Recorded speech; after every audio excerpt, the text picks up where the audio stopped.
Recently, the union's been balloting all our members for national strike action in the fight for fair pay. And well, the ballot results are in. Here to make the announcement in a short statement is FBU General Secretary Matt Rack. Matt. Thanks, Tam. Hi, everyone. To be clear, the Fire Brigades Union has had to conduct 3 separate ballots and will give 3 separate announcements because of legal requirements. Members will be aware that we're required to meet certain thresholds, both in general and also as an important public service. I can confirm that in each of the 3 cases, we have decisively matched the ballot thresholds. And I think the results I'm about to announce can confirm the level of anger and determination that our members have over the falling pay that we've experienced over the past 12 years. So the results are, in relation to the aggregated ballots for England, Scotland and Wales, FBU members have voted by 88% for a strike. In Northern Ireland, FBU members have voted by 94% for a strike. In Northwest Fire Control, FBU members have voted by 80% for a strike. So I can confirm that in each of the 3 ballots, our members have voted for strike action, and in each of the 3 cases, our members have decisively beaten the thresholds set by the trade union legislation as required on this union. Now, Mark, that is clearly a remarkable result, actually, and as you say, does show the anger felt by firefighters and firefighters' control over low pay in the service. Well, we thought we've been receiving questions from members, obviously, over the ballot period, and we thought we'd take this opportunity for you to answer some of them that are commonly asked, as it were. So, number one is, well, what happens now? You've got the results in, a decisive and overwhelming yes vote. When will strike action happen, and who decides the type of strike action? Sam, first of all, the Executive Council decided over a week ago at a previous meeting that we would not call strike action immediately. Members will recall we have written to the fire service employers. We've also written back to the UK government. We've sought a meeting of the National Joint Council, and we agreed to delay the calling of strike action by 10 days in order to allow the employers to consider the outcome of today's votes and to meet us and to revise their offer. I'm pleased that the employers have agreed to meet us, and that meeting will now take place on the 8th of February. That's an important date for us, and we will delay calling of any strike action until at least the 9th of February. But my message to the fire service employers is this: don't waste that opportunity. Firefighters don't want to see a strike. Firefighters want to see a resolution to this dispute. But the only way that can be achieved is by receiving through the National Joint Council a new and significantly improved pay offer that our Executive Council is willing to put to our members for their consideration. So you have a limited time.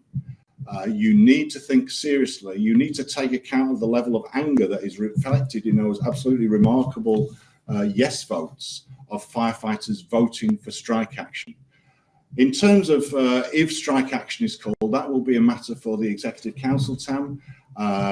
Brigade committees have been meeting, regional committees have been meeting. Those views are fed through to the Executive Council, and strike action, if it is called on the 9th of February, will be determined and decided by the Executive Council.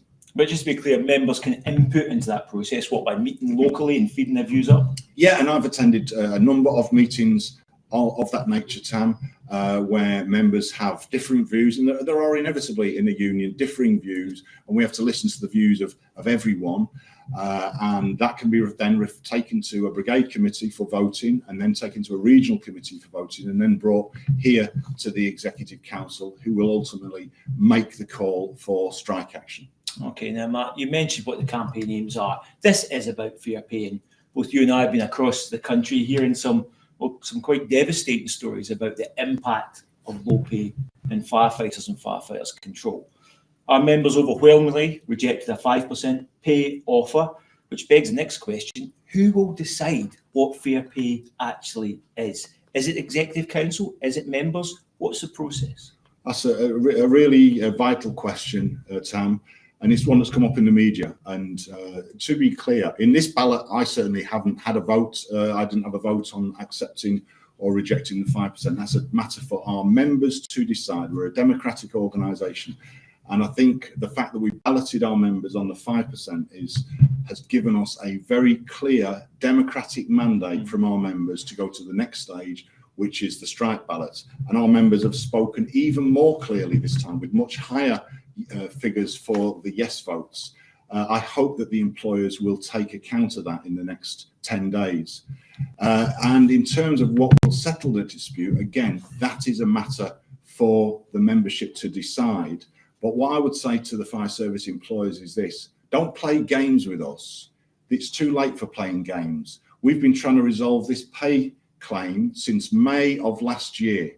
We're now almost in February of the following year, and our members have now got to the stage of voting overwhelmingly for strike action. So the fire service employers need to sit up, take notice, listen to the level of anger and frustration of our members. Our members are prepared to take that action if necessary, but you now have the chance to make a revised offer, and our members would decide whether that offer is acceptable or not. Okay, Matt, so the ball is very firmly in the employer's court at the moment.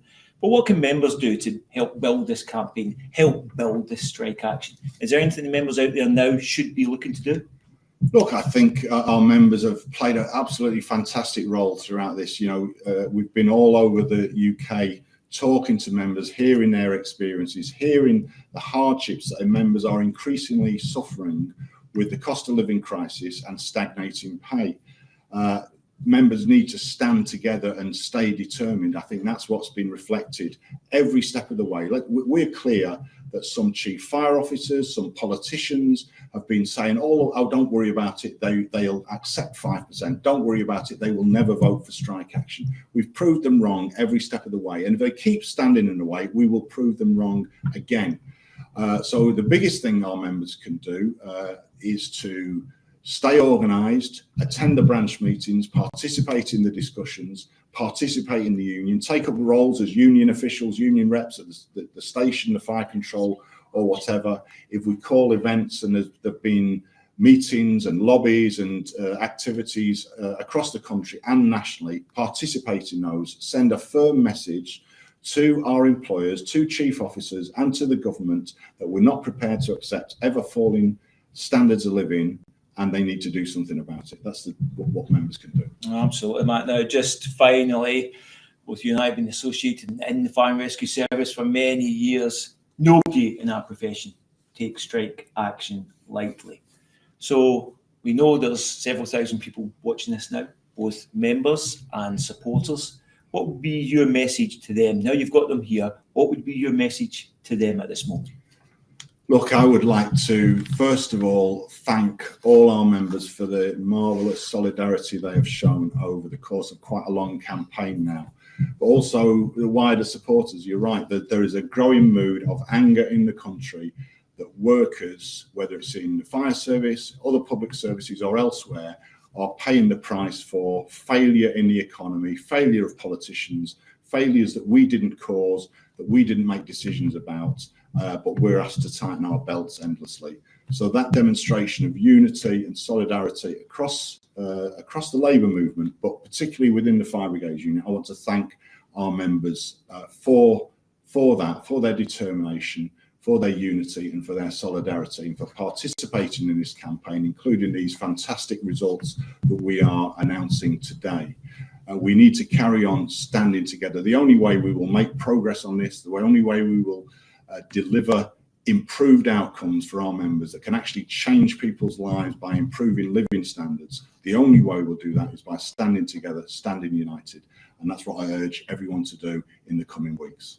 Matt, that's a strong message to finish this live stream. So thanks very much for joining us, and thanks very much, Matt Rack. Thanks, Tam, and thanks everyone for watching, and thanks everyone for your participation and your unity and solidarity.